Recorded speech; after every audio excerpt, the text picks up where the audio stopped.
Hey everybody, this is my 20-gallon open-topped office tank, and I'm not going to do a before and after video. This is already the after. I did a water change last night, but I did want to talk about the tank for a little bit.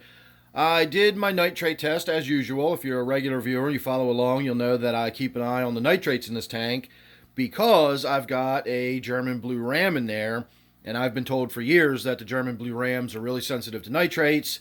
And so, just kind of as an experiment, I'm waiting to see whether the normal levels of nitrates in this tank, anywhere between 40 and 60 parts per million usually, um, I'm just waiting to see whether that really takes a toll on the RAM or not. And so far, I don't think it has been. Normally when I do these videos, I'll do a before and after. I'll show the nitrates at the before side, and I'll show you how high the nitrates have gotten. But in this case, I actually did a nitrate test after the water change. And again, I know that comes out a little bit extra bright looking on camera, but I just held it up to the card, and to my eye, on this card, it's coming out between the 10 and the 20.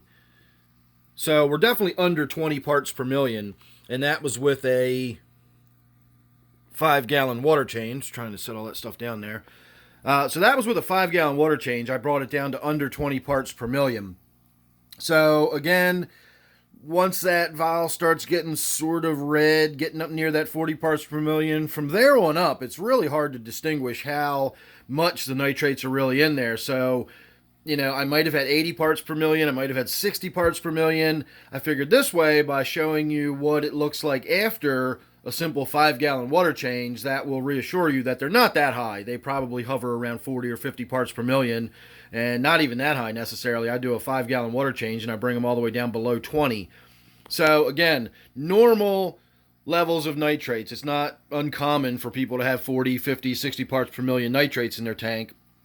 And so apparently the German blue ram in here that I've had for about 6 months now doesn't seem to be affected by the nitrates, but that's where I start running into a little bit of problems, I guess. It's kind of hard to explain what I mean, but we haven't seen him yet this morning, or at least I haven't seen him yet this morning, and I don't think he's popped out in this video. He's probably hiding back there behind the bushes. That's where he normally hides. And that's just it. He's become fairly reclusive.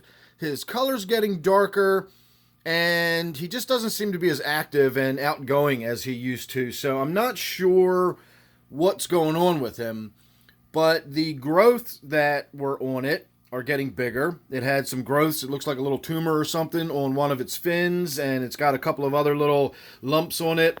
And then that's where I start running into problems, because I don't. This isn't like a controlled experiment. I don't have any kind of control set up.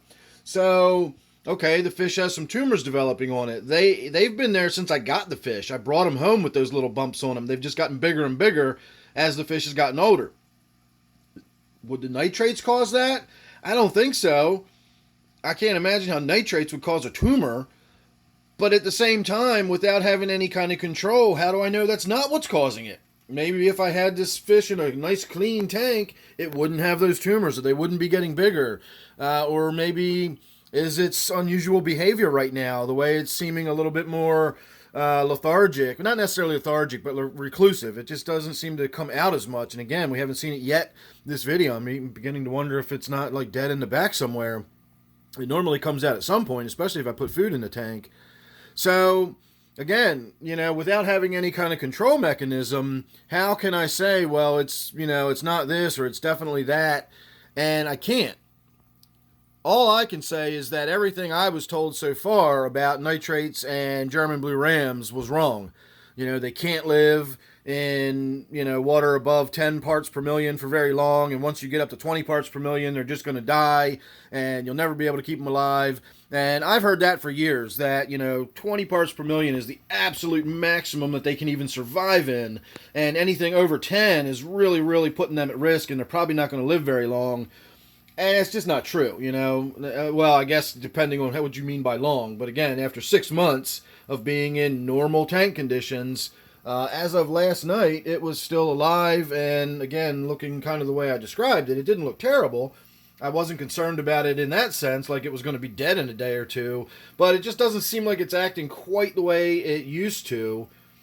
And again, now I'm starting to wonder if it's even still in there. I do not see it hiding in there.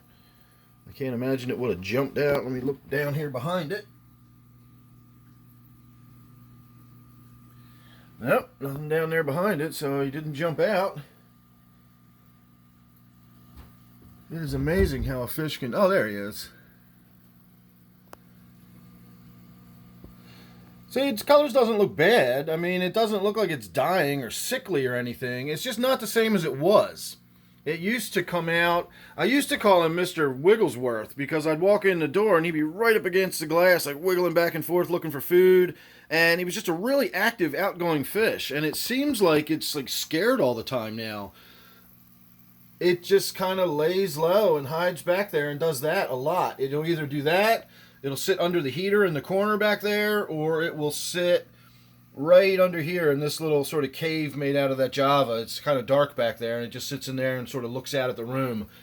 But that's not unusual behavior necessarily, but it is kind of unusual for this one. Again, I don't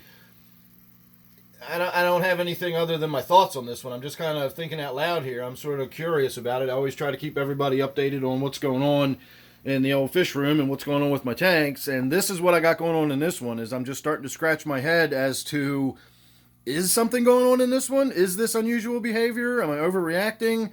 Are those sort of lumpy tumor things on its fins something I should really be concerned about? Is it something I can do anything about? Or is it just something that's going to run its course? I don't know. But I guess we're going to find out over time. I also wanted to point out that this big stupid branch that originally fell over but is now growing again, and you can see it's got all these nice beautiful new roots and everything on it, that will be getting cut out of here pretty soon. So as usual, I always sell any of my excess plants. I've always got Java Fern, Java Windelov, Water Sprite, and I can usually come and take a chunk of Temple Plant if somebody's interested in one. So right now, this chunk of Temple Plant right here is pretty much up for grabs if anybody wants it, because I'm going to be cutting it off about right there, so it's already going to have established roots and everything.